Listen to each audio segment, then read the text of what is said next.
Bertuah kan jadi penyimpan emas yang berilmu ni? Macam Tuan Sufi Sarian. Nampak ni?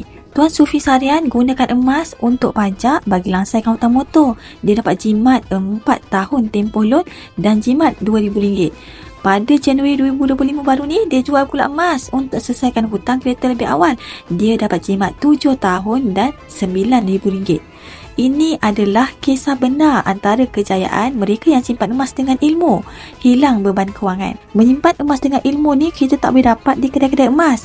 Tetapi kita boleh dapat segala macam jenis ilmu dan selok belok kewangan dengan mentorship jutawan emas sendiri, iaitu Tuan Muhammad Zulkifli Syafiee.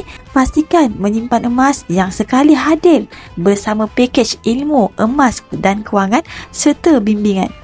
Jom join kami di G100 Network. Klik portal di bio ataupun caption untuk saya bantu dengan cara dan langkah terbaik buat anda.